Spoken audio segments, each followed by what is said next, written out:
When a humble veterinary assistant discovers tech mogul Maxwell Kane's beloved missing dog, their worlds collide in ways neither could have imagined. Emma Reynolds' simple kindness transforms the guarded billionaire's perspective on life, love, and what truly matters. Before we jump back in, tell us where you're tuning in from. And if this story touches you, make sure you're subscribed, because tomorrow I've saved something extra special for you. The sleek Tesla glided through San Francisco's fog-shrouded streets, its electric motor nearly silent as it navigated the early morning traffic. Inside, Maxwell Kane stared at his tablet, barely registering the iconic Victorian houses that lined the hilly neighborhood outside his window. At 34, he was one of the youngest billionaires in Silicon Valley, having built NeuroSync Technologies from a garage startup into a tech empire valued at over $20 billion. And he intended to keep climbing. "Mr. Kane," his driver called from the front seat. "Your brother is calling again." Maxwell sighed, not looking up from the quarterly projections on his screen. "Tell him I'll call back later. I need to review these numbers before the board meeting." The driver nodded silently.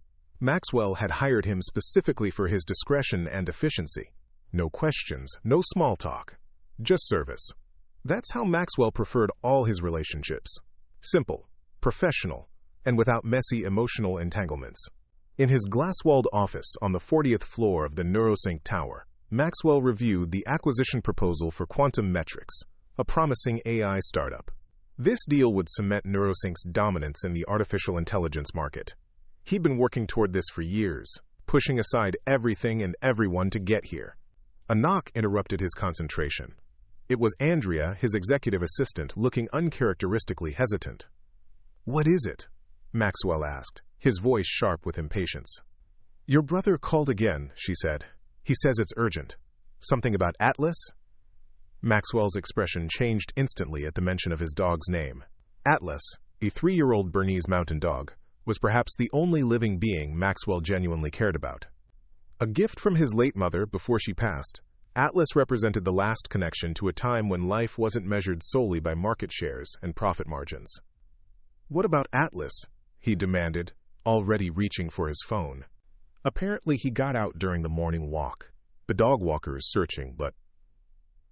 Maxwell was on his feet before Andrea finished speaking. "Cancel my meetings. All of them. Even the board. All of them," he repeated, grabbing his jacket. "And get security to organize a search. I want every available person looking for him." Within 20 minutes, Maxwell had transformed from calculating CEO to desperate dog owner. He personally directed the search efforts, dispatching teams throughout Golden Gate Park, where Atlas had last been seen. As hours passed with no sign of his beloved companion, Maxwell's famous composure began to crack. "He's microchipped," he reminded the head of his security team for the 3rd time. "And he's wearing his GPS collar." "The collar's battery must be dead, sir. We've tried tracking it." Maxwell ran a hand through his usually perfect hair. "Keep looking. Money is no object. Whatever resources you need, just find him." By evening, with the fog thickening and daylight fading, even Maxwell had to acknowledge the diminishing odds. Atlas was lost in one of the largest urban parks in America. As night fell and temperatures dropped, the dog walker had been fired on the spot. Security was still combing the park with flashlights, and Maxwell had reluctantly returned to his penthouse to coordinate efforts from there. Alone in his minimalist living room with its panoramic view of the city, Maxwell felt a hollowness that no business success had ever created. Atlas was more than a pet. He was family, perhaps the only family that mattered anymore. Maxwell and his younger brother James had grown apart since their mother's death 3 years ago, with Maxwell retreating further into his work and James resenting his brother's emotional distance. Maxwell stared at his phone, debating whether to call James back. Their last conversation had devolved into another argument about Maxwell's absence from family gatherings. James wouldn't say, "I told you so" about Atlas. He wasn't that petty. But the implication would hang between them. If Maxwell paid as much attention to relationships as he did to business, perhaps he wouldn't be facing this loss alone. The phone rang in his hand, startling him. An unknown number. Maxwell answered immediately, hope surging. "Hello? This is Maxwell Kane. Hi. A woman's voice responded, sounding surprised. I didn't expect to reach you directly. I'm calling about a dog I found in Golden Gate Park. The tag says his name is Atlas? Maxwell's heart skipped. You found Atlas? Is he okay? Where are you? He's fine, the woman assured him. A little wet and muddy, but otherwise okay. We're at my clinic. I'm a veterinary assistant. I wanted to check him over before calling. Text me the address, Maxwell said, already moving toward the elevator. I'll be there in 10 minutes. Sunset Veterinary Clinic sat on a quiet corner in the Sunset District, its modest storefront, a stark contrast to the gleaming skyscrapers of Maxwell's usual environment. As his driver pulled up, Maxwell didn't wait for him to open the door, jumping out and rushing inside. The small waiting room was empty, except for a young woman sitting on the floor, her arms around Atlas, who looked up at the sound of the door. When the dog saw Maxwell, he bounded across the room with an enthusiastic bark, nearly knocking his owner over in his excitement. Preparing and narrating this story took us a lot of time, so if you are enjoying it, subscribe to our channel. It means a lot to us. Now back to the story. Atlas, Maxwell whispered, dropping to his knees to embrace the dog, burying his face in the thick fur. For a moment, he forgot about the woman, the clinic, everything except the overwhelming relief of finding his companion safe. He really loves you, the woman observed, smiling as she stood. Maxwell looked up, finally taking in the person who had rescued his dog. She was in her late 20s, with warm brown eyes and curly hair pulled back in a practical ponytail. Her simple blue scrubs were covered in mud and dog hair, and she wore no makeup or jewelry except for a small silver pendant in the shape of a paw print. Thank you, Maxwell said, rising to his feet while keeping one hand on Atlas's head. I'm Maxwell Kane. You have no idea what this means to me. Emma Reynolds, she replied, extending her hand. And I think I have some idea. He's a beautiful dog with a very sweet temperament. You've raised him well. Maxwell shook her hand, noticing the calluses and strength in her grip. These were working hands, so different from the manicured executives he usually dealt with.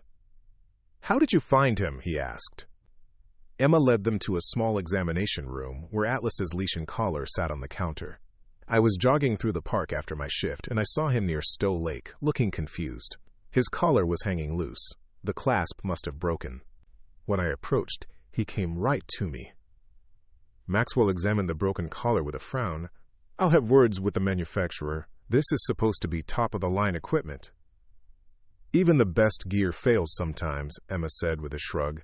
The important thing is, he's safe. I scanned his microchip to get your information. I'm grateful, Maxwell said, reaching for his wallet. Please, let me compensate you for your time and care. Emma's expression changed, her friendly smile fading slightly. That's not necessary. I was just doing what anyone would do. I insist, Maxwell pressed, already writing a figure on his checkbook that would have funded the clinic's operations for a month. Emma shook her head firmly.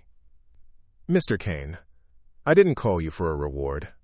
Atlas is a wonderful dog, and making sure he got home safely is reward enough.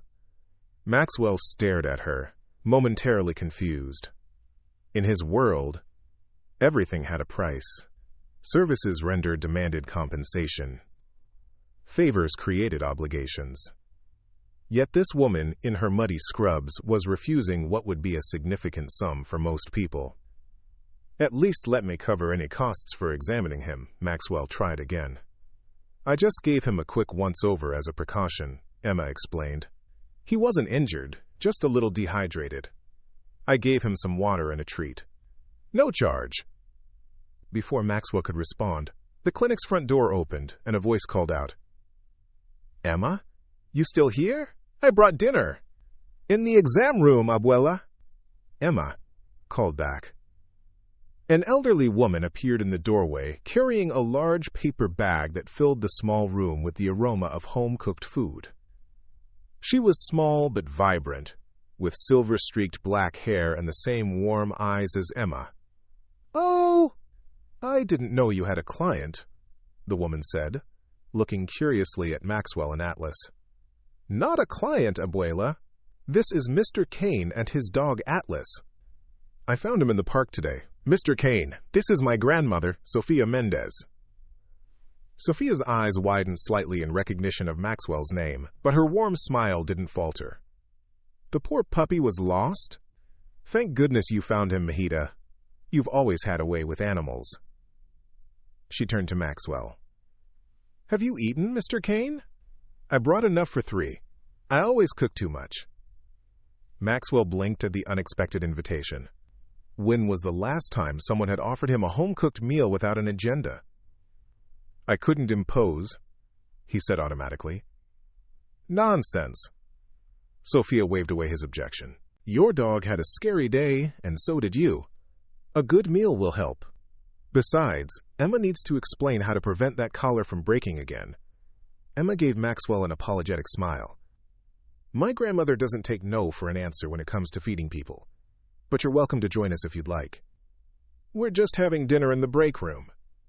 Maxwell looked down at Atlas, who was contentedly leaning against Emma's legs as if he'd known her forever. Something about the simple kindness of these women, expecting nothing in return, made him hesitate to refuse. "Thank you," he found himself saying. "That would be nice."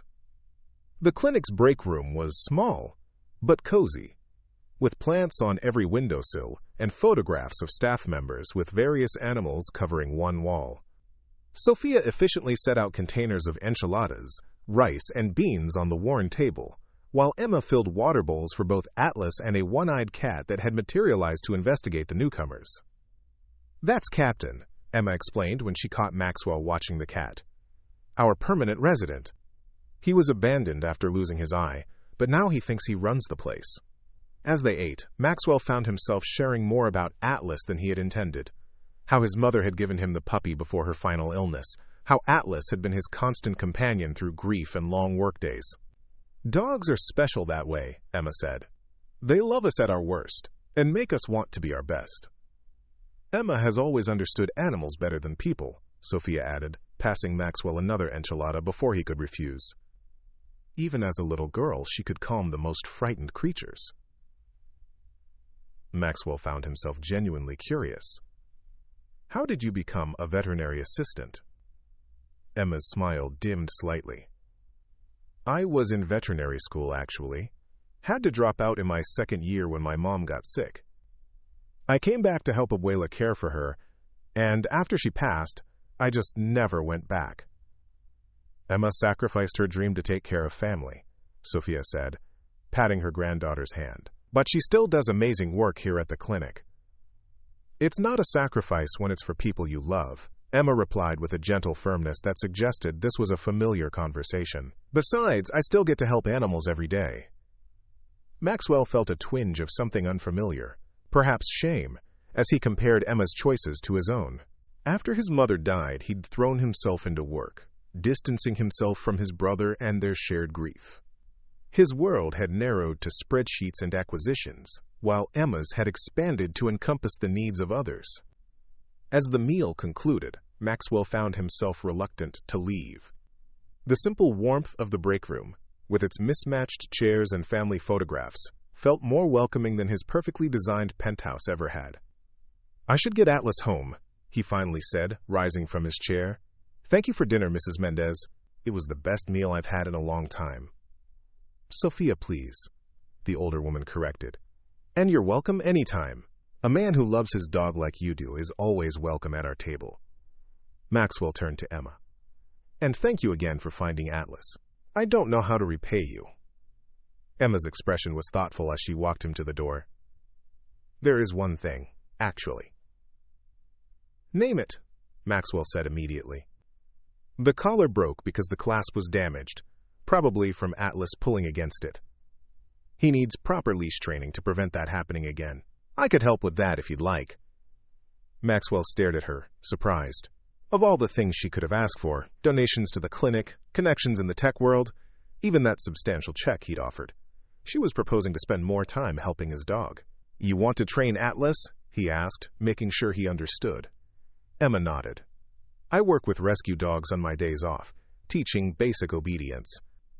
Atlas is already well behaved, but some focus training would make walks safer for everyone.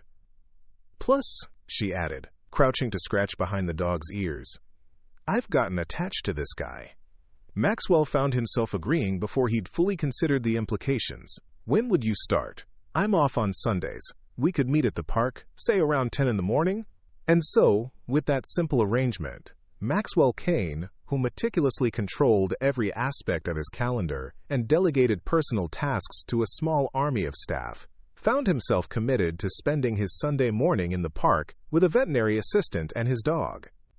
As he and Atlas settled into the back of his waiting car, Maxwell realized he hadn't once checked his phone during the entire dinner. The quantum metrics acquisition, the board's concerns, the quarterly projections, all had receded in importance against the simple relief of finding Atlas and the unexpected warmth of the evening. "Home, sir?" his driver asked.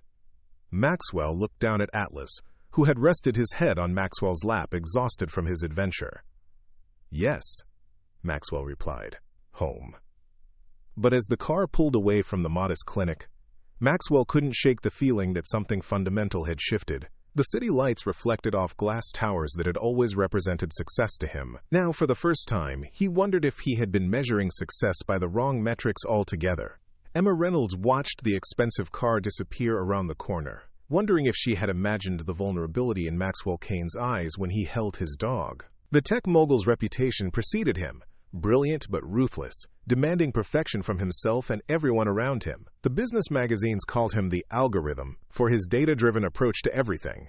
Yet she had seen something different tonight. A man who buried his face in his dog's fur with unrestrained emotion, who listened intently to her grandmother's stories, who seemed almost lost in the simple human connection of a shared meal. "He has sad eyes," Sophia observed, appearing beside Emma at the clinic door. "Behind all that money and power, that man is lonely." Emma smiled at her grandmother's perceptiveness. "Most people only see the billionaire." "Most people don't look properly," Sophia replied. "You've always seen what others miss, mijita, in animals and in people." As Emma locked up the clinic, she wondered if Maxwell Kane would actually show up on Sunday, or if the return to his rarefied world would make him forget the veterinary assistant who had found his dog. Either way, she had done what mattered, reuniting a beloved pet with the person who loved him. But as she and her grandmother walked to their modest apartment 3 blocks away, Emma found herself hoping, against her better judgment, that Sunday would come with Maxwell Kane and Atlas waiting in the park. Sunday morning arrived with a gentle fog that softened the edges of Golden Gate Park. Maxwell Kane stood near the conservatory of flowers, feeling oddly self-conscious in his casual attire. He rarely wore jeans and sneakers, but his usual tailored suits seemed inappropriate for dog training. Atlas sat obediently at his side, though his wagging tail betrayed his excitement at being in the park. Maxwell checked his watch, 9:55 a.m. He was early, as usual. Punctuality was a value he demanded from everyone in his life, including himself. What was unusual was the flutter of nervousness he felt. When was the last time he'd met someone without the safety net of his position and power? Here, he wasn't the CEO of NeuroSync Technologies. He was just a man with a dog. "Mr. Kane?" Maxwell turned to see Emma approaching, her curly hair loose around her shoulders, dressed in a simple green jacket and jeans.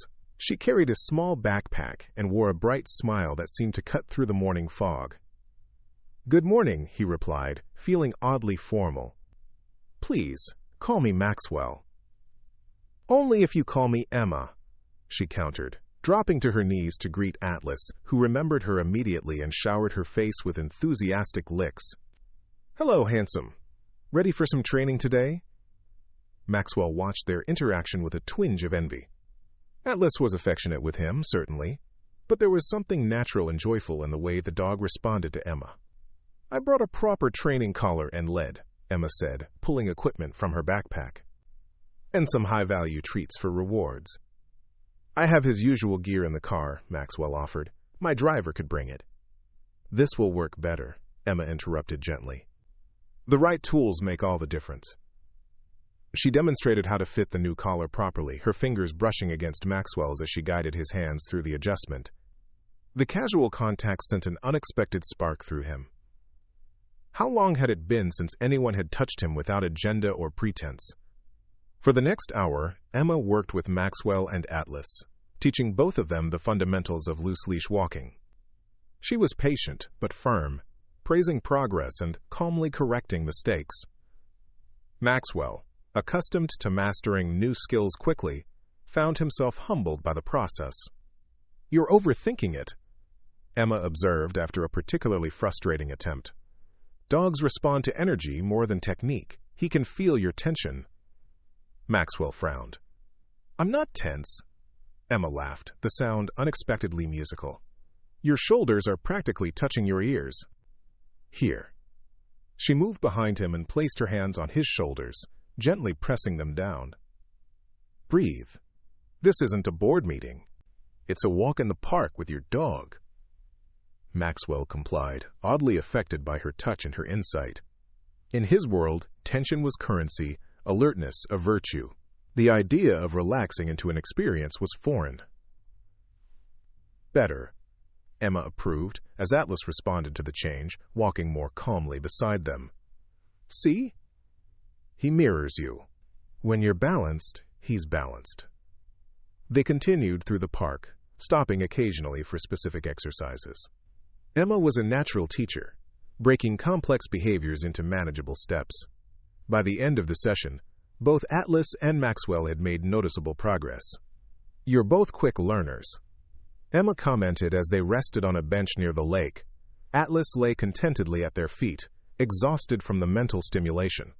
"Another couple of sessions and you'll be experts," Maxwell found himself saying. "Are you free next Sunday?" before he'd fully considered the implications. Emma studied him for a moment, her expression thoughtful. "Same time?" "If that works for you." Maxwell nodded, trying to maintain his usual composure. "I'd like Atlas to master this properly." "Just Atlas?" Emma teased, her eyes bright with amusement. Maxwell felt a smile tug at his lips, surprising himself. "Perhaps I could benefit from the training as well." "At least you admit it." Emma laughed. "Most people think it's only the dog that needs to learn." A comfortable silence fell between them as they watched the fog lift over the lake, revealing model boats piloted by enthusiastic children and their parents. "What made you want to be a veterinarian?" Maxwell asked suddenly, genuinely curious about this woman who seemed so content in a life so different from his own. Emma's expression softened with memory. "My father was a wildlife biologist. He'd take me on his field research trips from the time I was little. He taught me that every creature, no matter how small, has value and purpose." She paused, a shadow crossing her face. "He died when I was 12, hiking accident. But by then, loving and helping animals was already part of who I was." "I'm sorry about your father," Maxwell said quietly. Emma nodded her acknowledgement. "What about you? Did you always want to build a tech empire?" Maxwell considered the question, surprised by his willingness to answer honestly. "No. I wanted to create something meaningful. The empire part just happened." "And is it? Meaningful?" The directness of her question caught him off guard. People didn't usually challenge him this way. "Our neural interface technology is revolutionizing medicine, education, communication." "That's not what I asked," Emma interrupted gently. Maxwell met her gaze, finding no judgment there, only genuine curiosity. "Some days I'm not sure anymore," he admitted, the truth startling him as it left his lips. "The bigger NeuroSync grows the further I get from the work itself. Now it's just meetings and acquisitions and strategy." Emma seemed to consider this. "What would you be doing if you weren't running NeuroSync?" "I don't know," Maxwell replied honestly. "I haven't thought about anything else in a decade."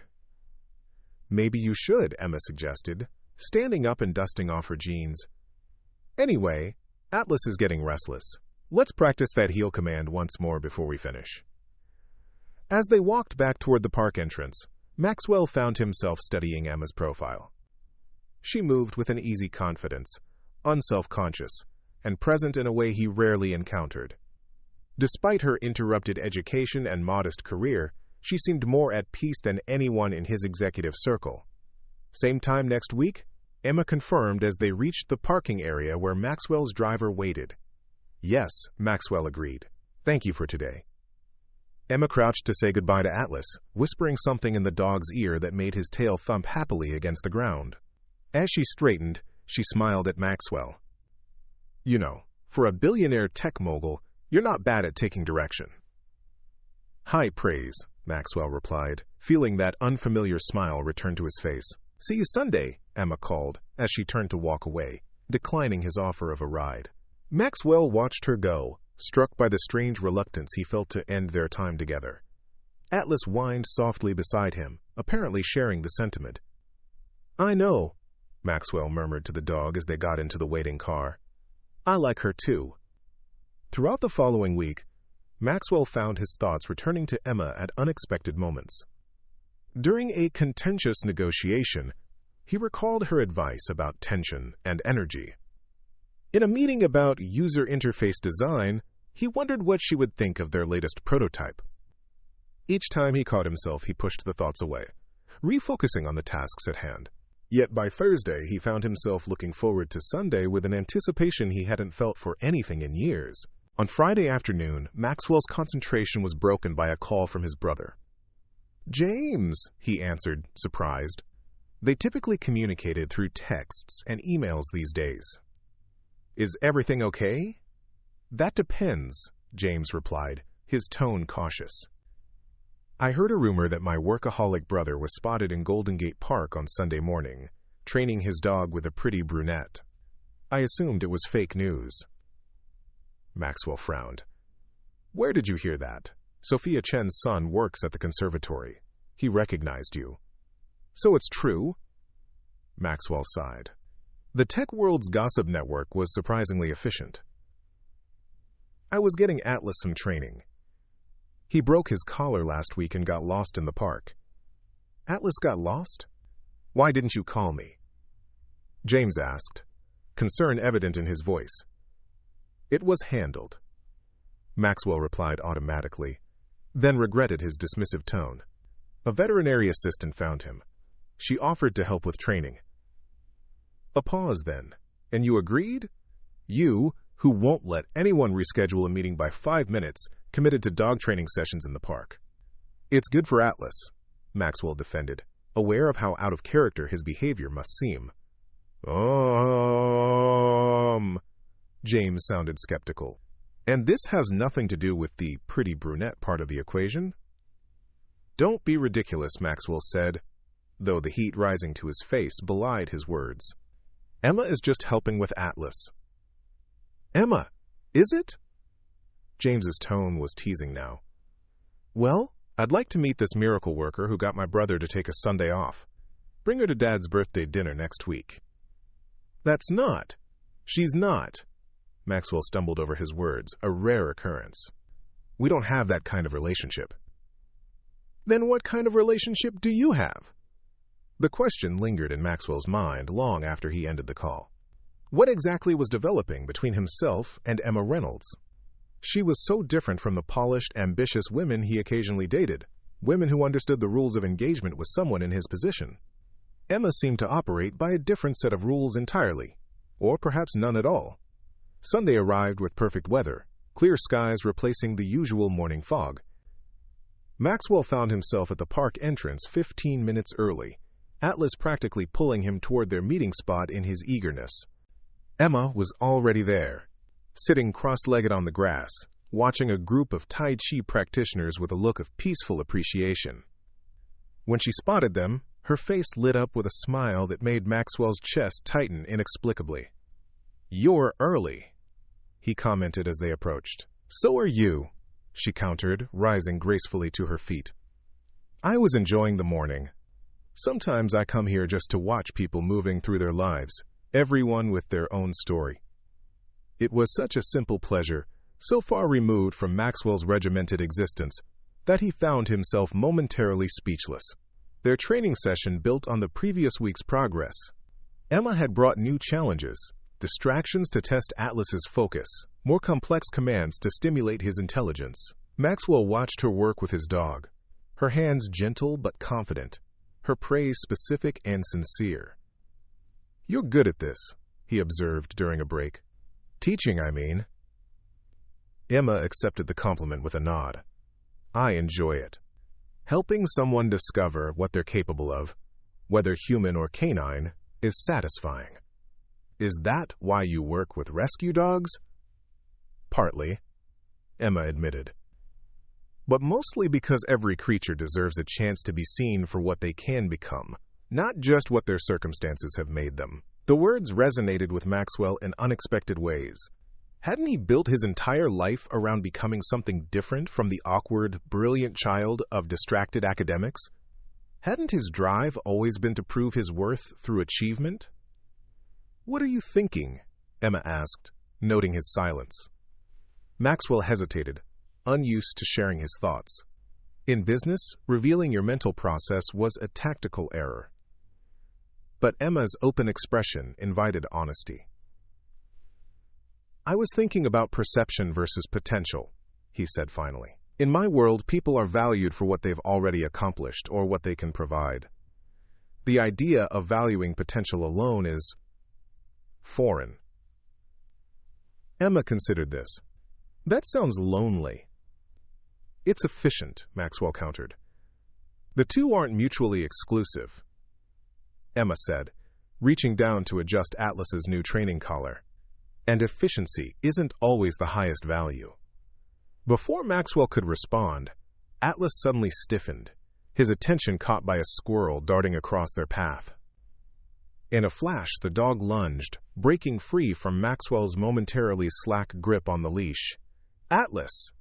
Maxwell called sharply, but the dog was already in pursuit, racing across the grass. Emma reacted instantly, her runner's speed surprising Maxwell as she sprinted after the dog. He followed, cursing himself for the lapse in attention. Atlas had reached the edge of a small wooded area, the squirrel safely up a tree, when Emma caught up to him. Instead of grabbing for his collar, she dropped to a crouch a few feet away. "Atlas," she called, softly, holding out her hand. "Come here, buddy." To Maxwell's amazement, the dog hesitated, looked back at the tree, then trotted obediently to Emma, tail wagging as if he'd done nothing wrong. She praised him lavishly, then attached the lead as Maxwell arrived, slightly winded. "How did you do that?" he asked, both impressed and slightly envious of her natural authority with his dog. "I didn't punish him for doing what comes naturally," Emma explained, handing the leash back to Maxwell. "Chasing squirrels is normal dog behavior. Getting angry when he follows his instincts just creates confusion. Better to reward the behavior you want, coming when called, than punish the behavior you don't." Maxwell absorbed this, hearing a management philosophy as much as dog training advice. "That's insightful," Emma shrugged. "Animals are simple in some ways. They respond to genuine emotion, not performances. Dogs especially, they know when you're being real and when you're not." They continued their walk, the conversation flowing more easily now.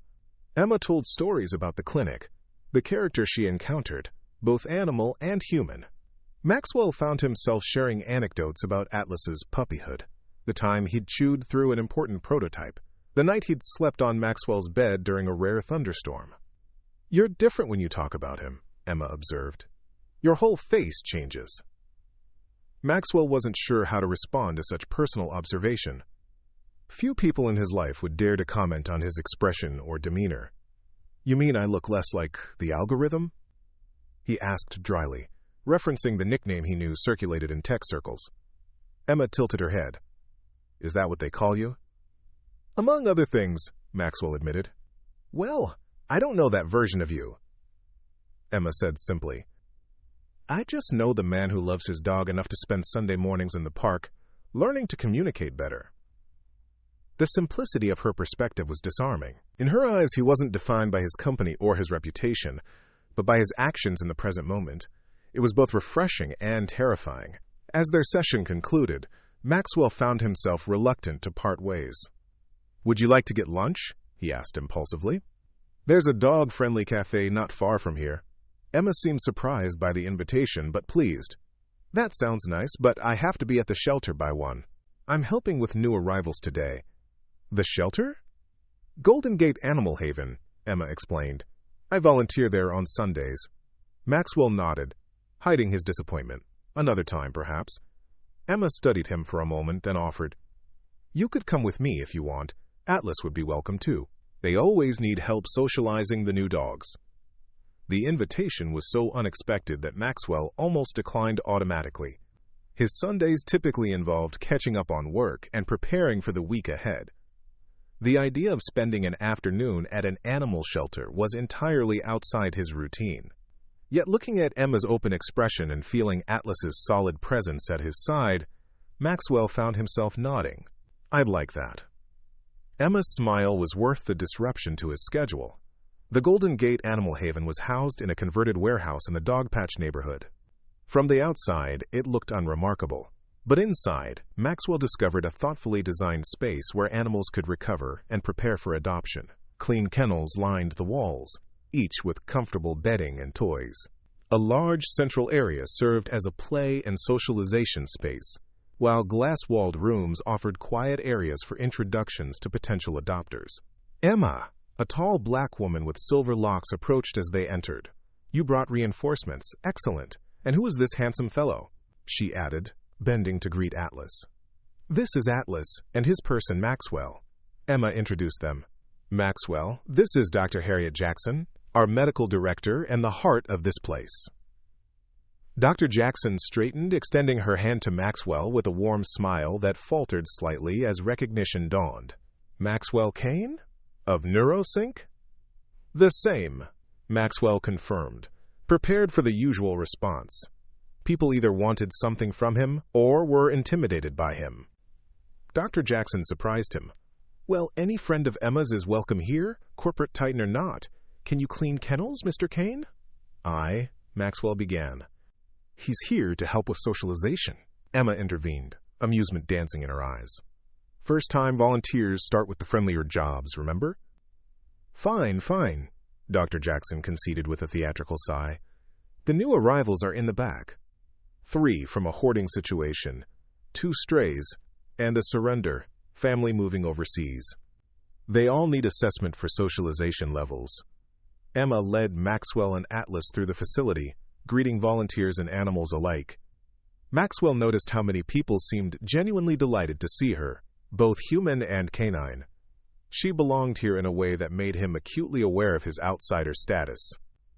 In a quiet room at the back, Emma introduced Maxwell to his first assignment, a small, trembling terrier mix huddled in the corner of a pen.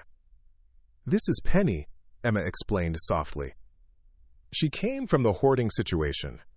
Probably hasn't had much positive human contact. We just sit with her, let her come to us when she's ready." Maxwell looked dubiously at the frightened dog, then at his cashmere sweater. Emma noticed his hesitation and smiled. "Wait here," she returned with a volunteer t-shirt and a handful of treats. "Wardrobe change. Trust me, you'll thank me later." Maxwell changed in a small office, feeling strangely vulnerable in the simple shirt emblazoned with the shelter's logo.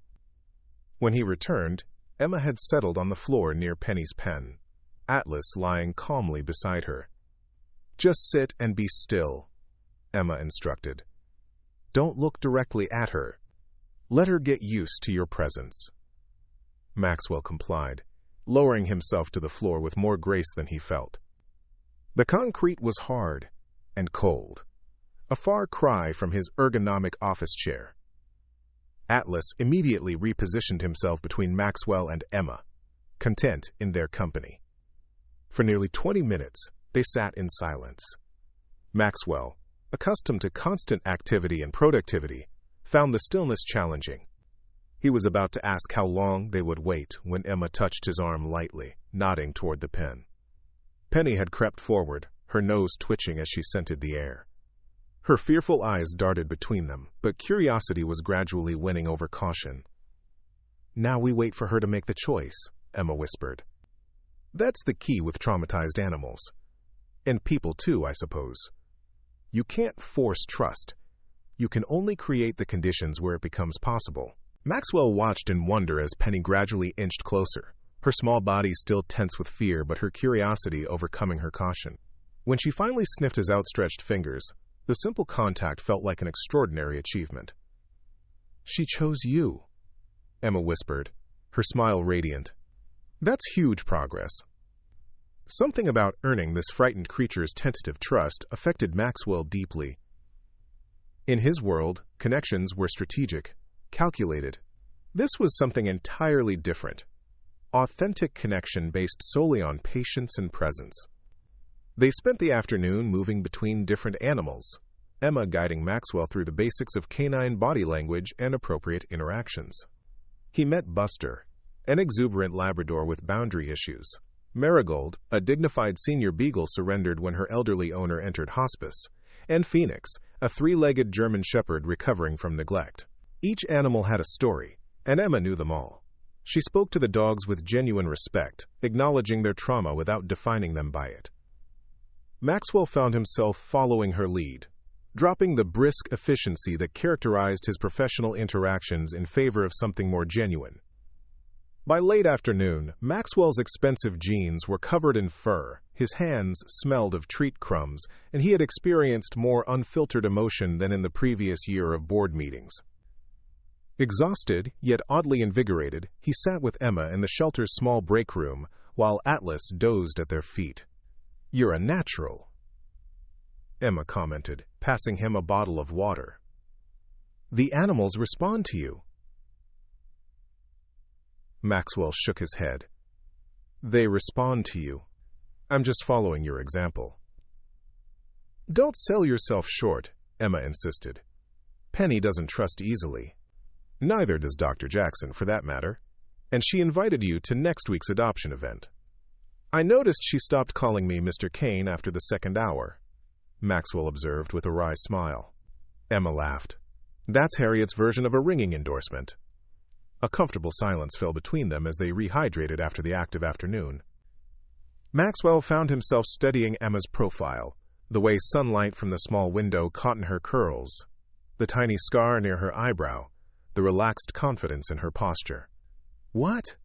she asked, catching his gaze. "I was just thinking how different this is from my usual Sunday," Maxwell admitted. "Better or worse?" "Different," he repeated, then added honestly, "better." Emma's smile was worth the vulnerability of the admission. "Even with the dog hair and slobber?" "Even with that," Maxwell confirmed. "Though I'm not sure my housekeeper will agree when she sees these clothes."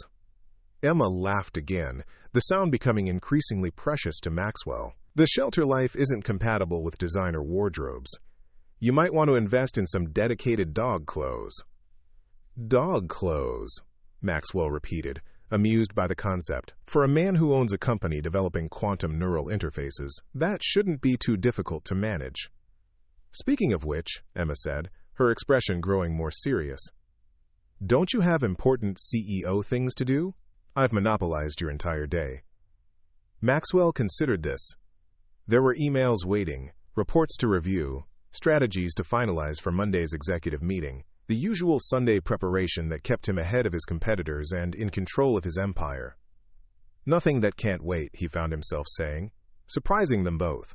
Emma's eyes widened slightly. "The business magazines clearly don't know you as well as they think they do."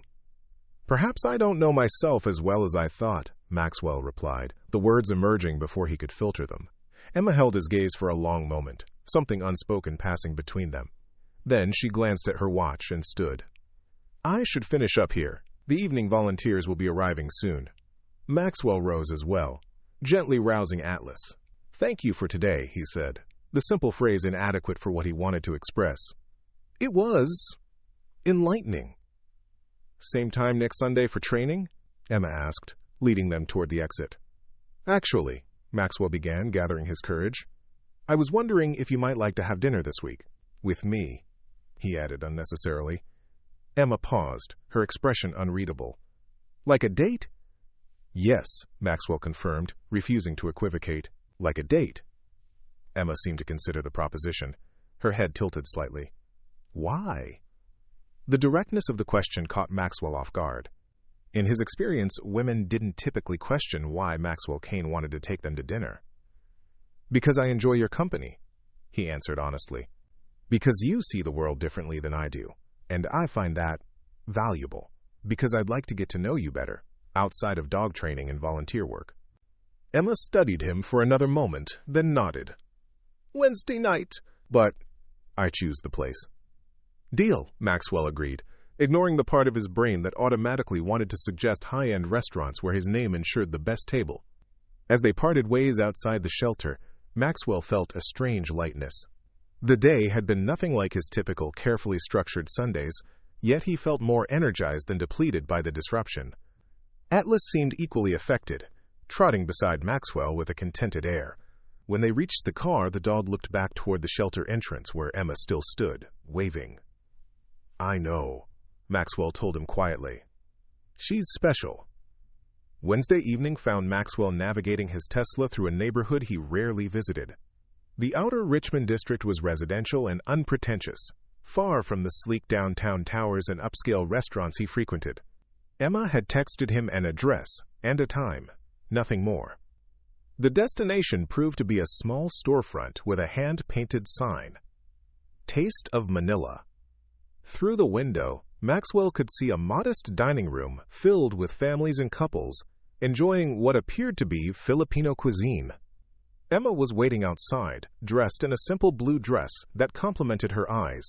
Her hair was loose around her shoulders, and she wore minimal makeup that enhanced rather than masked her features. Maxwell, who had opted for casual elegance in designer jeans and a tailored shirt, felt simultaneously overdressed and underprepared. "You look beautiful," he said sincerely as he approached. Emma's smile was warm. "Thank you. You clean up nicely yourself. No dog hair in sight." "I can't promise the same by the end of the evening," Maxwell joked, gesturing toward the restaurant. "Your choice surprises me."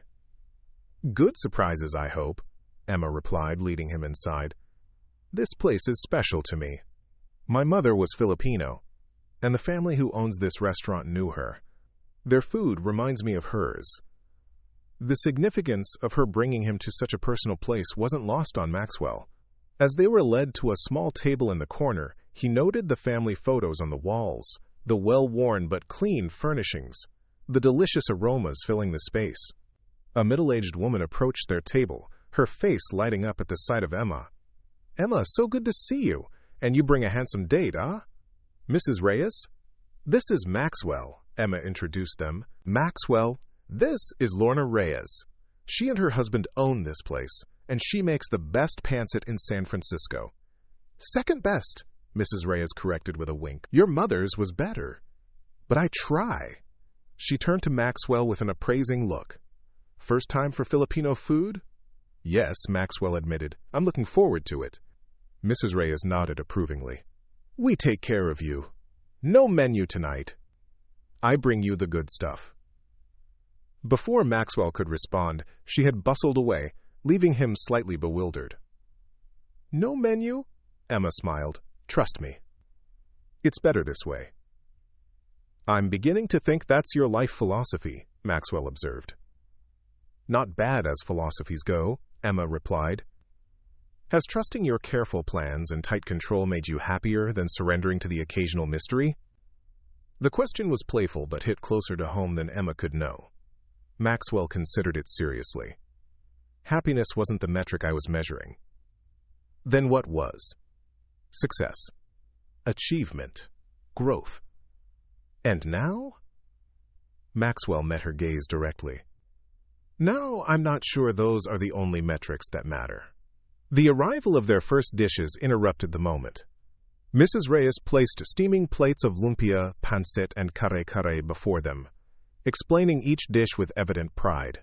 The food was nothing like Maxwell's usual fare, far from the precisely plated minimalism of high-end restaurants, but the flavors were complex and compelling. "What do you think?" Emma asked after watching him sample each dish. "It's extraordinary," Maxwell answered truthfully. "So many layers of flavor." Their conversation flowed as naturally as it had in the park and shelter, but with new dimensions. Emma shared stories of her childhood. Summers spent in her father's research camps, weekends in her mother's kitchen learning family recipes, the devastating loss of both parents and the strength she found in her grandmother's unwavering support. Maxwell, typically private about his personal life, found himself reciprocating. He told Emma about his prodigy childhood, the pressure of extraordinary intelligence without emotional guidance, the complicated relationship with his younger brother, and the technological vision that had driven him since college. "Your brother, James, right? He works with you?" Emma asked as they shared dessert, a delicate purple confection Mrs. Reyes had proudly identified as UBE cake. Maxwell nodded. "He runs our foundation. It was the compromise we reached after our mother died. He wanted me to scale back the business to focus more on making a difference, as he put it. I wanted to push forward with expansion. The foundation was our middle ground." "And? Is it working?" "The middle ground?" Maxwell sighed. "We're civil, professional. But the closeness we had as children hasn't recovered. We're like separate planets now, orbiting the same sun, but never truly connecting." Emma's expression was thoughtful. "What would it take to change that?" "Time I don't have," Maxwell answered automatically, then caught himself. "That's not entirely true. Time I haven't been willing to allocate, perhaps." "The ultimate limited resource," Emma nodded. "We all get the same amount each day. The only real difference is how we choose to spend it." "You make it sound simple." "It is simple," Emma insisted gently. "Not easy, but simple. We reveal our true priorities by where we invest our time, not by what we claim is important to us." The observation lingered between them as Maxwell paid the bill, overriding Emma's protests by explaining that she had chosen the perfect venue, so the least he could do was handle the expense. Outside, the evening had cooled, and Emma shivered slightly in her light dress. Without thinking, Maxwell removed his jacket and placed it around her shoulders. The gesture was instinctive, not calculated, and Emma's surprised smile warmed something inside him. "Thank you for tonight," he said as they walked slowly toward his car. "For sharing this place with me. It matters that you did." Emma nodded, understanding the meaning beneath his words. "You're not what I expected, Maxwell Kane. Is that good or bad?" "Just an observation," Emma replied. "The man I've spent time with these past weeks doesn't quite match the reputation that precedes him." "Perhaps the reputation is outdated," Maxwell suggested. "Or perhaps you bring out a different version of me." The honesty of the statement hung in the air between them. When they reached his car, Maxwell found himself reluctant to end the evening. "May I drive you home?" he asked. Emma hesitated. "I live with my grandmother. It's not exactly the glamorous setting you're probably used to." "I'd still like to see you safely home," Maxwell insisted. "If that's all right." Emma relented, directing him to a modest apartment building in the Sunset District, not far from the veterinary clinic. As he pulled up outside, Maxwell made a decision. "Would you like to have dinner at my place on Friday?" he asked. "I can't promise Filipino cuisine, but my chef makes an excellent meal." Emma raised an eyebrow. "Your chef? Very fancy, Mr. Kane." "Too fancy?" Maxwell questioned, suddenly uncertain. Emma's smile softened. "No, not too fancy. I'd like that." 7 o'clock? 7 works, Emma agreed, slipping off his jacket and returning it. "Thank you for tonight, Maxwell. It was lovely." Before he could respond, she leaned across the console and pressed a light kiss to his cheek, then slipped out of the car with a final wave. Maxwell sat for a moment after she disappeared into the building, his hand unconsciously touching the spot where her lips had briefly met his skin. Something was shifting inside him, rearranging priorities and perspectives that had been fixed for years. The sensation was both exhilarating and terrifying. On the drive home to his Pacific Heights penthouse, Maxwell found himself contemplating Emma's words about time and priorities. Had he been allocating his most precious resource according to what truly mattered? Or had he been serving a vision of success that no longer fulfilled him? The following days passed in a blur of meetings and decisions, yet Maxwell found himself approaching his work with a slightly different perspective. In a product development meeting, he questioned whether a feature truly served users or merely drove engagement metrics. During an acquisition discussion, he asked about the target company's culture and values, not just their technology and market position. His executive team exchanged glances but adapted, Maxwell had always been demanding and detail-oriented, but this new emphasis on human factors was unexpected. Some found it refreshing. Others were wary of the change.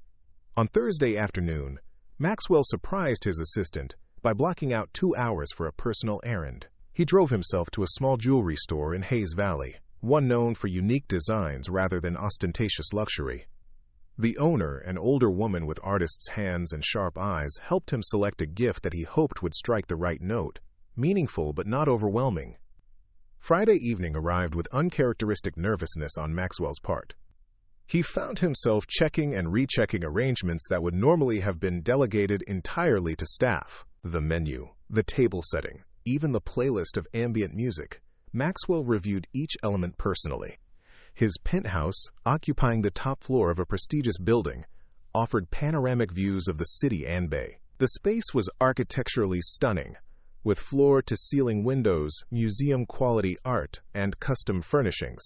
Yet, as Maxwell surveyed it through fresh eyes, Emma's eyes perhaps, he noted its clinical perfection, its lack of personal warmth.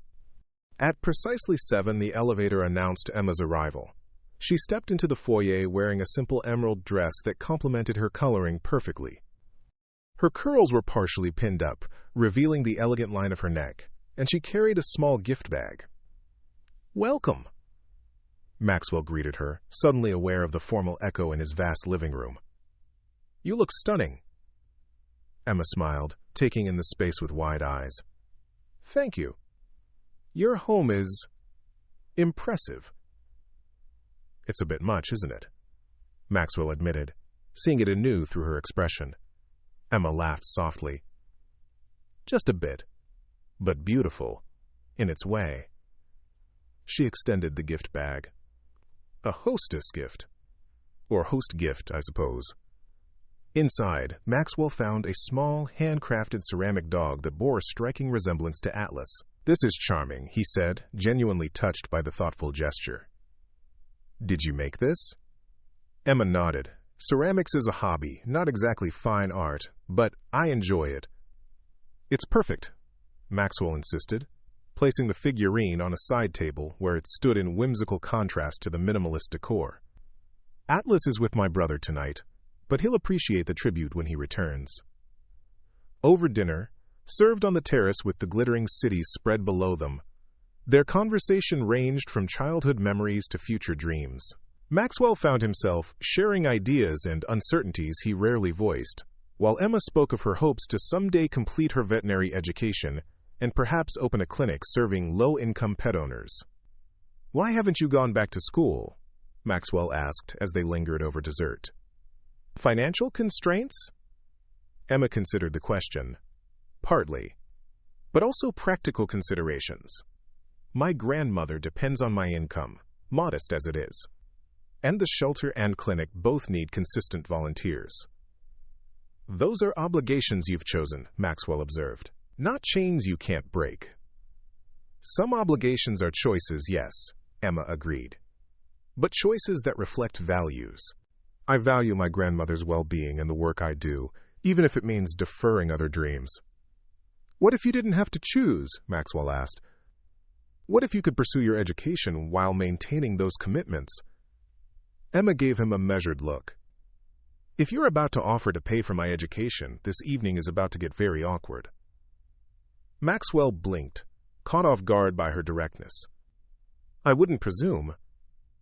"Good," Emma interrupted gently, "because while I appreciate the thought, I'm not looking for a benefactor, Maxwell. That's not the kind of relationship I want with you." The statement hung between them, laden with implications about what kind of relationship she did want. Maxwell felt something shift in the atmosphere, a deepening of connection and possibility. "What kind of relationship do you want?" he asked quietly. Emma met his gaze steadily. "One based on mutual respect and genuine care. One where we see each other clearly as we are, not as what we can provide or achieve for each other." "I see you, Emma," Maxwell said, the simple truth of it surprising him. "More clearly, I think, than I've seen anyone in a very long time." The moment stretched between them, intimate and charged with unspoken feeling. Then Emma smiled, breaking the tension. "So, Billionaire, Do you have coffee in this palace, or is it all rare teas and champagne? Maxwell laughed, grateful for her ability to balance depth with lightness. I'm afraid I only have single-origin, small-batch coffee from an obscure mountainside in Ethiopia. Of course you do, Emma teased. I'd expect nothing less. As Maxwell prepared coffee in his state-of-the-art kitchen, he felt Emma's presence as a counterpoint to the sleek, impersonal space. She moved through his carefully curated world with natural ease, examining art pieces with genuine curiosity, running her fingers along surfaces as if connecting physically with her surroundings. "Oh!" she exclaimed, noticing a small collection of photographs nearly hidden on a bookshelf. "Is this you?" Maxwell glanced over to see her holding a framed picture of two young boys with a smiling woman between them. "Yes, with James and our mother. One of the last photos we took together." Emma studied the image. "You have her smile. The real one. Not the CEO smile you use at official functions." "You've seen photos of me at functions?" Maxwell asked, bringing the coffee to the living area.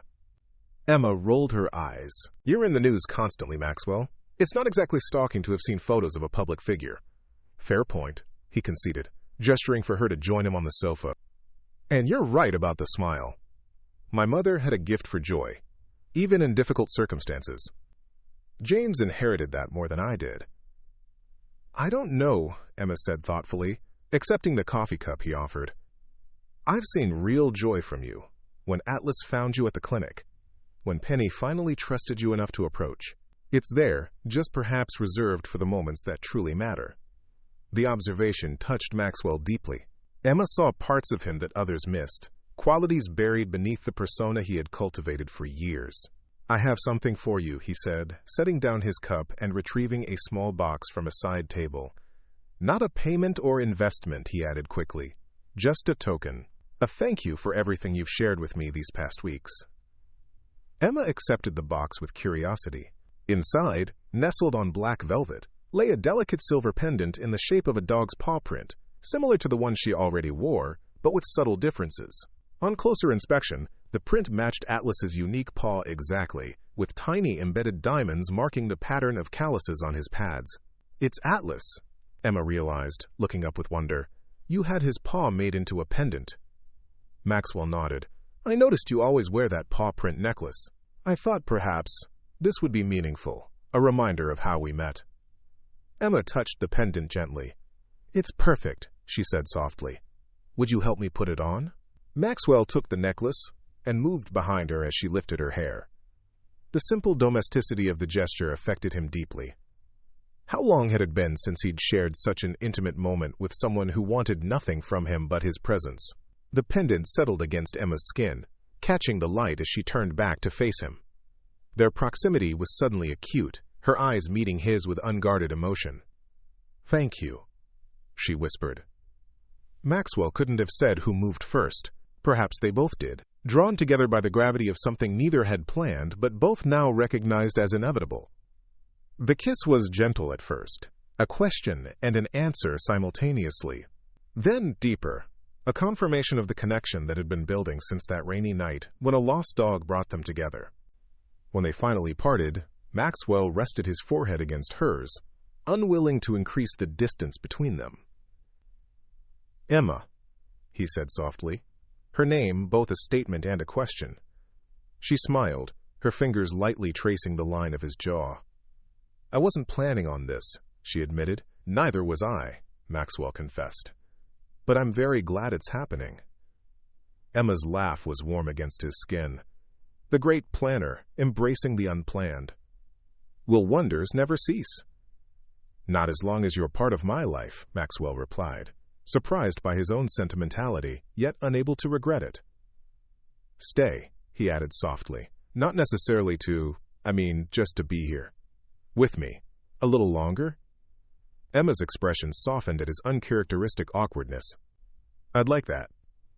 They spent the next hours talking, laughing, sharing stories and dreams as the city lights twinkled below them. When Emma finally fell asleep against his shoulder, Maxwell sat perfectly still, unwilling to disturb the peaceful weight of her against him. Looking down at her face, relaxed in sleep, Maxwell confronted a truth he had been approaching for weeks. He was falling in love with Emma Reynolds, not with what she represented or what she could bring to his life, but with her essential self, her compassion, her strength, her uncompromising authenticity. The realization should have terrified him. Instead, it filled him with a quiet certainty, a peace he hadn't known he was seeking until he found it in the most unexpected place, in the kindness of a woman who had simply wanted to return a lost dog to its owner. The weeks that followed transformed Maxwell's life in ways both subtle and profound. Emma became a fixture in his world, bringing warmth to spaces that had once been defined solely by their function. They fell into a rhythm that balanced their different lives. Dog training on Sunday mornings followed by volunteering at the shelter. Quiet dinners at Emma's grandmother's apartment, where Sophia taught Maxwell to make lumpia. Evenings at his penthouse, where Atlas and Emma's presence gradually softened the stark modernism of his home. The changes extended beyond his personal life. At NeuroSync, Maxwell's leadership style evolved. He still demanded excellence, still drove innovation, but with a new awareness of the humans behind the algorithms. He instituted policy changes, expanded parental leave, mental health resources, flexible scheduling for employees with caregiving responsibilities. His board questioned these decisions initially, until quarterly productivity metrics showed improvements across departments. People work better when they feel valued beyond their output, Maxwell explained in an executive meeting, echoing Emma's wisdom without attributing it. It's not charity. It's strategic human resource management. James noticed the changes in his brother before anyone else. At their father's 70th birthday celebration, a small gathering at the elder Kane's Atherton estate, James cornered Maxwell near the bar. "So when do I meet her?" he asked without preamble. Maxwell raised an eyebrow. "Meet who?" "Don't play dumb, Max. It doesn't suit you," James replied, clinking his glass against his brother's. "The woman who's transformed my workaholic, emotionally stunted brother into someone who actually asked Dad how he was feeling today, and sounded like he meant it." Maxwell couldn't help his smile.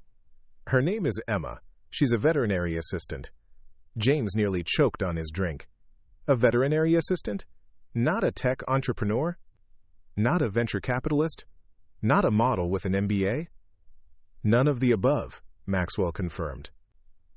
"Just an extraordinary woman who found Atlas when he was lost." James studied his brother's face. "You're serious about her?" It wasn't a question, but Maxwell answered anyway. "Yes. More than I've ever been about anyone." "Then I definitely need to meet her," James declared. "Bring her to the Foundation Gala next month. Anyone who can make you smile like that deserves a proper welcome to the family." The annual NeuroSync Foundation Gala was the social highlight of the tech philanthropy calendar. Held at the Legion of Honor Museum, it brought together Silicon Valley elites, cultural figures, and representatives from the global nonprofits supported by the foundation's grants.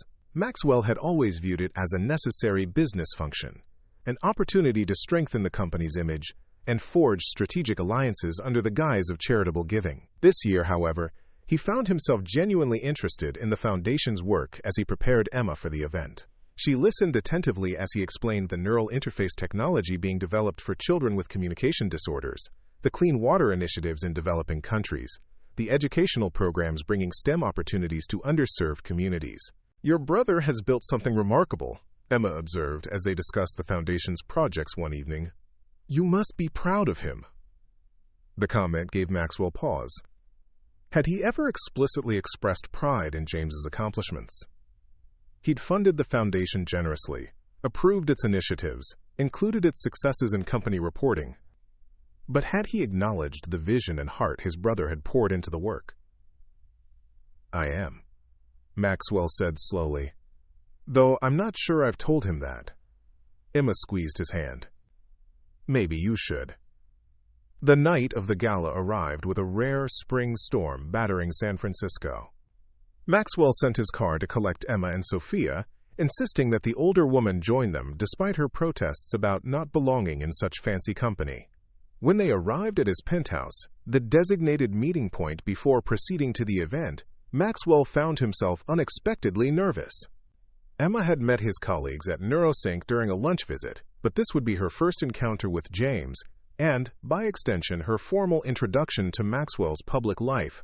The elevator doors opened to reveal Emma in a simple but elegant emerald gown that complemented her coloring perfectly. Her curls were arranged in a sophisticated updo, and she wore minimal jewelry, just the Atlas paw print pendant and small diamond earrings.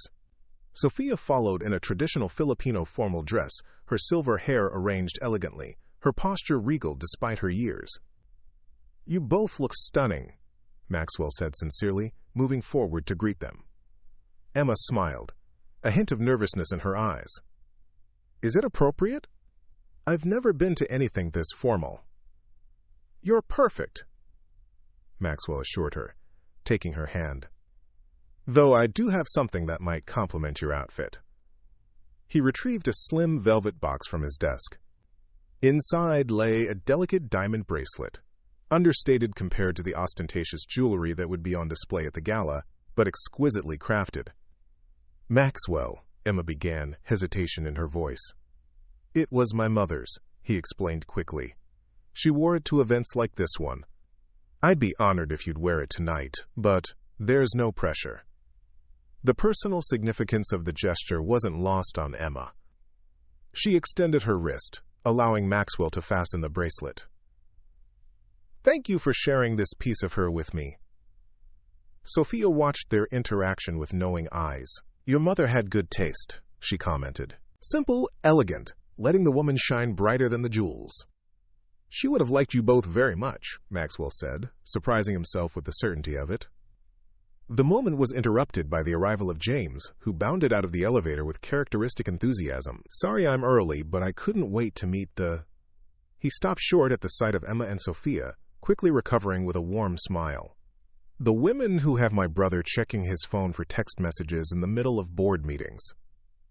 Maxwell made the introductions, watching with a mixture of anxiety and hope as the most important people in his life assessed each other. His concerns proved unnecessary. Within minutes, James had charmed Sophia with stories of childhood mischief involving Maxwell, while Emma engaged him in questions about the Foundation's work with animal therapy programs for children with autism. "I like them," James declared to Maxwell when the women excused themselves to freshen up before departure. "Especially the grandmother. She reminds me of Mom, that same no-nonsense warmth." "They're not what you expected," Maxwell observed. James shrugged. "I expected whoever could capture your attention to be exceptional. I just didn't know what form that would take." He clapped his brother on the shoulder. "She makes you happy. That's all that matters." The gala itself was a glittering affair, with San Francisco's elite dressed in their finest, champagne flowing freely, and tasteful entertainment punctuating the evening's fundraising appeals. Maxwell, accustomed to moving through such events with practiced efficiency, found himself seeing the spectacle anew through Emma's eyes. Her genuine interest in the Foundation's work led to meaningful conversations with project directors and beneficiaries. Her questions were thoughtful, her enthusiasm infectious. Several times throughout the evening, Maxwell glanced across the room to find Emma deep in discussion with a neuroscientist developing interfaces for nonverbal children, or a community organizer bringing clean water systems to rural villages. "Your Emma is quite the hit," James commented as they watched her speaking animatedly with the head of the Foundation's educational outreach program. "Alicia from Development is already plotting to recruit her for the Community Advisory Board." "She has that effect on people," Maxwell replied, unable to keep the pride from his voice. "She sees what matters beneath the surface." James studied his brother. "She's changed you." "For the better, I hope." "Definitely for the better," James confirmed. "Though the board might disagree when they see the expanded budget for employee benefits." Maxwell smiled. "They'll adjust. The performance metrics support the changes." "Always the pragmatist," James teased. "Heaven forbid you admit you're developing a social conscience." "I've always had a conscience," Maxwell countered. "I just had different priorities." James's expression softened. "I know, Max. We both dealt with losing Mom in our own ways. Mine was to try to save the world. Yours was to conquer it." The simple truth of the observation struck Maxwell deeply. Perhaps we were both compensating for what we couldn't control. "Profound insights at a charity gala," James joked, though his eyes remained serious. "Emma's influence extends further than I thought." Before Maxwell could respond, A commotion near the entrance caught their attention. A late arrival was creating a stir among the guests, someone unexpected and, based on the reactions, significant. The crowd parted to reveal Richard Ward, founder of Vertex Industries and NeuroSync's chief rival in the neural interface market. "What's he doing here?" Maxwell muttered, instantly on alert. "Vertex isn't a foundation sponsor." James looked equally surprised. "I invited their foundation director, not Ward himself. This is unusual." Ward moved through the crowd with practiced charm, greeting acquaintances and making small talk. His trajectory, however, seemed deliberate, directly toward Emma, who stood near the display highlighting the Foundation's medical technology initiatives. Maxwell moved without thinking, intercepting Ward just as he approached Emma. "Richard," he greeted his competitor with forced cordiality. "Unexpected to see you here." Ward smiled, the expression not reaching his eyes. "Maxwell, expanding your charitable footprint, I see. Very commendable." His gaze shifted to Emma. "And who is this lovely lady?" "Emma Reynolds," she introduced herself before Maxwell could speak, extending her hand. "I'm with Maxwell." "Charmed," Ward replied, holding her hand a moment longer than necessary. "Richard Ward, Vertex Industries. Perhaps Maxwell has mentioned me?" "He hasn't," Emma replied honestly, extracting her hand. "But I've read about your company's work with neural interfaces. Fascinating applications, though I have questions about the ethical frameworks guiding development." Ward's eyebrows rose slightly at her directness. "Questions? I'd be delighted to address them. Perhaps over dinner sometime?" "I think Emma's schedule is quite full," Maxwell interjected, struggling to maintain his composure at Ward's obvious provocation. Emma placed a gentle hand on Maxwell's arm, a subtle reminder of her autonomy. "Thank you for the offer, Mr. Ward, but as I said, I'm with Maxwell. If I have questions about neural interface ethics, I'll direct them to him first." Ward's smile tightened, almost imperceptibly. "Of course. Though I find multiple perspectives valuable in ethical discussions. Maxwell tends toward efficiency in his approach to such matters." The implication was clear that Maxwell prioritized results over ethical considerations.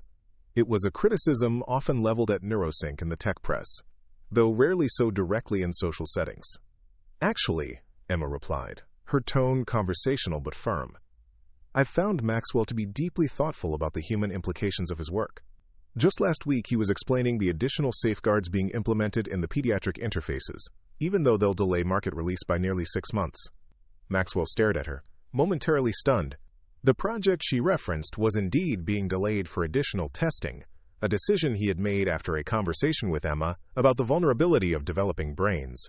He hadn't realized she had connected that discussion to specific business decisions. Ward recovered quickly. "How admirable! Perhaps NeuroSync is evolving after all." He nodded to them both. "Enjoy your evening." "I'm sure we'll meet again, Ms. Reynolds." As Ward moved away, Emma turned to Maxwell with concern. "I'm sorry if I spoke out of turn. He seemed intent on provoking you." "You were perfect," Maxwell assured her, his respect for her deepening yet again. "Ward's been trying to position Vertex as the, quote, ethical alternative to NeuroSync for years. It's a market differentiation strategy, not a moral stance." Emma studied him. "Does it bother you?" "The implication that success and ethics are mutually exclusive?" "It used to," Maxwell admitted.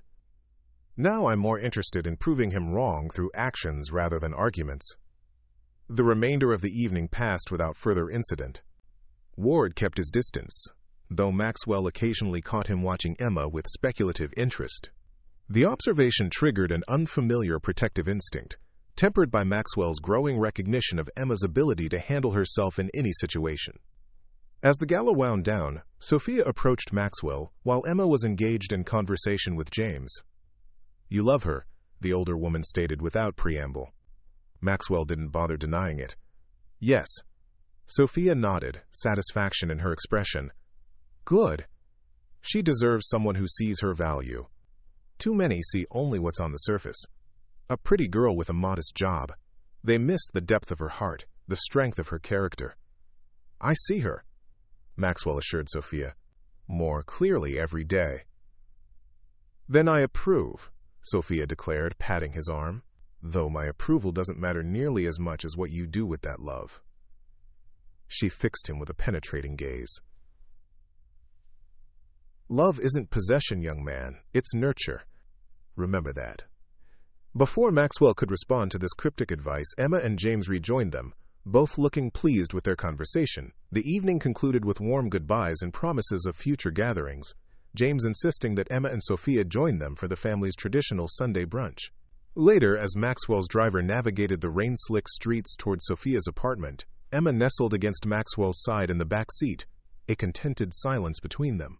The evening had been a milestone, Emma's first formal introduction to his public life, a test she had passed with more grace than he could have imagined. You were extraordinary tonight, Maxwell said softly, not wanting to disturb Sophia, who appeared to be dozing across from them. Everyone was impressed. Emma smiled up at him. It was intimidating at first. So much wealth and power in one room. But then I realized something important. What's that? They're just people, Emma said simply. Brilliant in some ways, perhaps, but still just humans trying to make their mark on the world. No different from the volunteers at the shelter or the clients at the clinic, fundamentally. The observation was so quintessentially Emma, seeing through surfaces to the common humanity beneath, that Maxwell felt a surge of emotion almost overwhelming in its intensity. In that moment, in the back of a luxury car driving through a stormy night, Maxwell Kane, who had built his life around calculation and control, recognized with perfect clarity that he wanted to spend the rest of his life with the woman beside him. The realization should have terrified him. Instead, it brought a sense of certainty, of rightness, that transcended logic and planning. For perhaps the first time in his adult life, Maxwell embraced an emotional truth without analyzing it to death first. The following week brought an unexpected development. Maxwell arrived at his office Monday morning to find an urgent message from his legal team. Vertex Industries had announced a hostile takeover attempt of a small biotech firm, NeuroLink Therapeutics, whose neural interface patents complemented NeuroSync's technology. If successful, the acquisition would give Vertex a significant competitive advantage. We need to counter, his chief counsel advised during an emergency meeting. Outbid them before the market opens tomorrow. Maxwell studied the data before him, considering the implications. The acquisition made strategic sense. NeuroLink's technology would integrate seamlessly with NeuroSync's platforms, potentially accelerating development timelines by months if not years. From a business perspective, the decision was clear, yet something gave him pause. What's NeuroLink's corporate culture like? Values alignment? Treatment of staff? His executive team exchanged glances, clearly surprised by these questions. Typically, Maxwell's acquisition criteria focused on technology assets, market position, and financial metrics, not cultural factors. They're a small operation, about 40 employees, his HR director offered, founded by neuroscientists from Stanford. Strong emphasis on research integrity. Their employee retention is impressive for the sector. And what happens to those employees if we acquire them? Maxwell pressed. Standard procedure would be to integrate key technical staff, offer severance to redundant positions, his operations chief replied. We'd likely phase out their facility within 6 months, bringing essential functions in-house. Maxwell nodded, the familiar calculation running through his mind. It was the efficient approach, the one that would maximize return on investment and streamline operations. The approach he would have taken without a second thought 6 months ago. Schedule a meeting with their leadership team, he decided. Not just the founders, include department heads and key researchers. I want to hear directly from them before we make any moves. His chief counsel frowned. That will take time we don't have. Vertex has already... Make it happen, Maxwell interrupted, his tone brooking no argument. Today, if possible. The meeting revealed what data alone could not. A dedicated team of scientists and engineers united by a genuine commitment to improving lives through their technology. Their leader, Dr. Aisha Khoury, spoke passionately about their work developing interfaces specifically for individuals with severe physical disabilities. Our primary focus isn't market share, she explained, either unaware or unconcerned that she was speaking to one of the most market-driven CEOs in the industry. It's maximizing functional improvement for users with the greatest needs. Admirable, Maxwell acknowledged. But financially sustainable? Dr. Curry's expression was steadfast. We operate lean. Our investors understand our mission and accept longer timelines for returns. Not everything valuable can be measured in quarterly growth. The statement echoed Emma's perspective so closely that Maxwell felt a jolt of recognition. Here was a company operating according to principles that he was only beginning to understand, balancing profit with purpose, efficiency with humanity. By the end of the day, Maxwell had made his decision. NeuroSync would counter Vertex's offer, but with an unprecedented approach. Instead of absorbing Neuralink Therapeutics, they would establish a strategic partnership, investment without integration, collaboration without control. Neuralink would maintain its identity, culture, and research priorities, while gaining access to NeuroSync's resources and distribution channels. It's unorthodox, his CFO warned when Maxwell outlined the plan. The market may not understand what we're doing. Then we'll help them understand, Maxwell replied. This isn't just about preventing Vertex from gaining an advantage. It's about preserving something valuable that would be lost in a traditional acquisition. The announcement the following day sent ripples through the tech and financial worlds. Industry analysts scrambled to interpret NeuroSync's strategy, with opinions ranging from visionary partnership model to inexplicable failure to maximize assets. Vertex, outmaneuvered but unwilling to match the terms of the partnership, withdrew their offer with a terse press statement questioning NeuroSync's business acumen. What no one outside the company knew was that the deal had been structured with input from Emma, who had listened to Maxwell's dilemma over dinner and asked questions that cut to the heart of what was truly at stake. Not just market position and technology assets, but human lives and scientific integrity. You didn't have to do it this way, Emma said when the news broke, her expression a mixture of pride and wonder. The old Maxwell Kane would have simply acquired them and assimilated what was useful. The old Maxwell Kane didn't understand what gets lost in that approach, he replied, drawing her close. You've taught me to see value in what can't be quantified. Emma's smile was radiant. Does this mean the mighty algorithm has developed a heart? I've always had a heart, Maxwell corrected gently. I just needed someone to remind me how to use it. As spring blossomed into summer, Maxwell and Emma's relationship deepened in ways that transformed them both. Emma enrolled in online courses to complete prerequisites for returning to veterinary school, with Maxwell insisting on adjusting his schedule to help care for Sophia when Emma needed study time. For her part, Emma brought Maxwell into her community. Neighborhood festivals, volunteer projects, dinners with friends who initially regarded the billionaire tech CEO with suspicion, but gradually accepted him as Emma's partner rather than a celebrity in their midst. Atlas, the unwitting architect of their connection, thrived in the expanded love of their blended lives. The formerly dignified dog developed a playful streak under Emma's influence, while maintaining his protective devotion to Maxwell. Sophia declared the animal the perfect grand dog, spoiling him shamelessly with treats and affection. On a warm Sunday in August, exactly 6 months after Emma had found Atlas in Golden Gate Park, Maxwell organized a special celebration.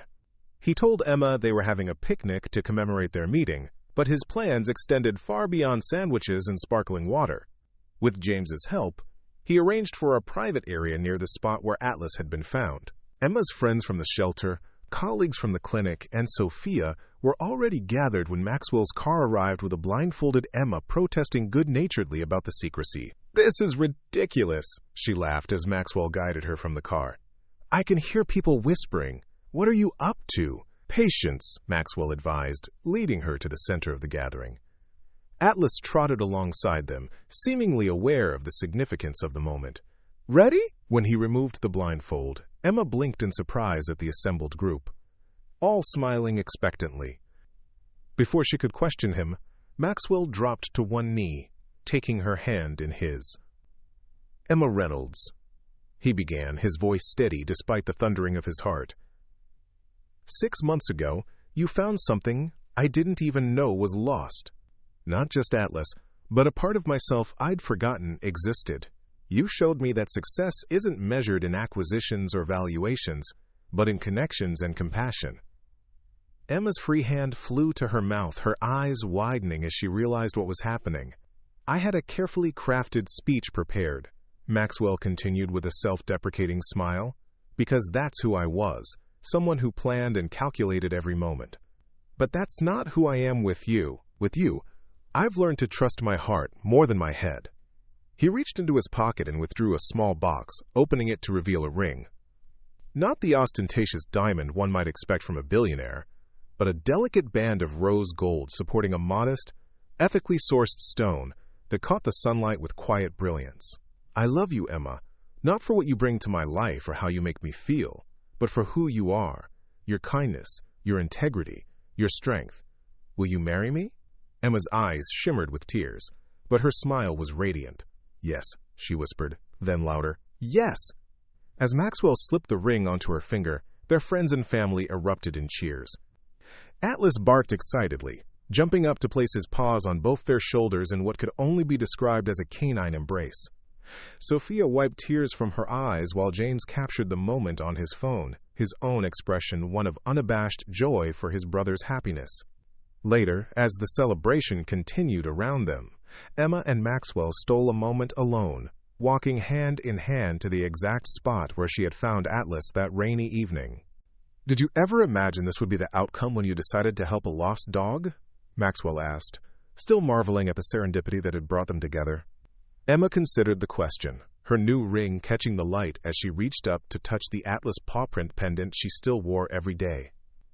"I believe kindness always returns to you in unexpected ways," she said thoughtfully. "But no, I couldn't have dreamed of you, of us." Maxwell drew her close, filled with gratitude for the simple act of compassion that had changed the trajectory of both their lives. "You know what this means, don't you?" he murmured against her hair. "What's that?" Emma asked, looking up at him with love in her eyes. "Atlas is definitely getting extra treats for the rest of his life," Maxwell declared, making Emma laugh. The sound that had become his favorite melody in a world suddenly rich, with music he'd never before taken time to hear. As they rejoined their celebration, surrounded by the family they had each found, and the one they were creating together, Maxwell reflected on the extraordinary journey from that stormy night to this perfect day. A simple woman had found a billionaire's lost dog, but in the process, she had helped him find something far more precious: his capacity for genuine love, and the courage to build a life measured not in wealth or power, but in moments of true connection. Up next, you've got two more standout stories right on your screen. If this one hit the mark, you won't want to pass these up. Just click and check them out. And don't forget to subscribe and turn on the notification bell so you don't miss any upload from us.